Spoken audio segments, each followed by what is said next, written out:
നികുതി കുടിശ്ശികകളും കേസുകളും അവസാനിപ്പിക്കാനുള്ള സുവർണാവസരം. ഏതൊക്കെ നികുതികളും കുടിശ്ശികകളാണ് ഇതിൽ അവസാനിപ്പിക്കുന്നതിന് ഉള്ളതെന്ന് നോക്കാം.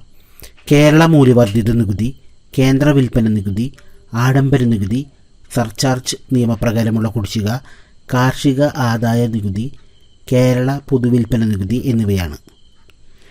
ഈ പദ്ധതിയുടെ പ്രധാന ആകർഷണങ്ങൾ എന്തൊക്കെയാണെന്ന് നോക്കാം. പിഴയിലും പലിശയിലും 100% ഇളവ്. 100% എന്ന് പറയുമ്പോൾ 2005 ശേഷമുള്ള കേരള പൊതുവിൽപ്പന നികുതി കുടിശ്ശികകൾക്ക് പിഴ മാത്രമേ ഒഴിവാക്കിയിട്ടുള്ളൂ. ഈ പദ്ധതി പ്രകാരം തീർപ്പായ കേസുകളിൽ റീഫണ്ട് അനുവദിക്കുന്നതല്ല. കുടിശ്ശിക ഒരുമിച്ച് അടയ്ക്കുന്നവർക്ക് നികുതി കുടിശ്ശികയുടെ 60% ഇളവ്. കുടിശ്ശിക തവണകളായി അടയ്ക്കുന്നവർക്ക് 50% ഇളവ് ഉണ്ടായിരിക്കുന്നതാണ്. വകുപ്പ് തല അപ്പീൽ ഉൾപ്പെടെയുള്ള കേസുകൾ ആംനസ്റ്റി ബാധകം. ഡിമാൻഡ് നോട്ടീസിന് ശേഷം അടച്ചിട്ടുള്ള എല്ലാ നികുതിയും പലിശയും നികുതിയിന്മേൽ ക്രെഡിറ്റ് നൽകുന്നതാണ്. മുൻപ് പ്രഖ്യാപിച്ച ആംനസ്റ്റിയിൽ കുടിശ്ശിക അടയ്ക്കാൻ കഴിയാത്തവർക്കും ഈ സ്കീം തിരഞ്ഞെടുക്കാവുന്നതാണ്.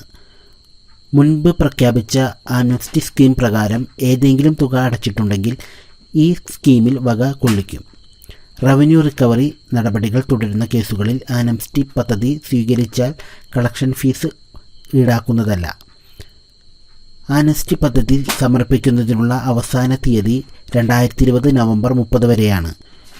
ഓപ്ഷൻ സമർപ്പിക്കാൻ ഈ വെബ്സൈറ്റിൽ രജിസ്റ്റർ ചെയ്യുക. www.kerala.tax.gov.in. ഓപ്ഷൻ സമർപ്പിക്കാനുള്ള അവസാന തീയതി 2020 നവംബർ 30.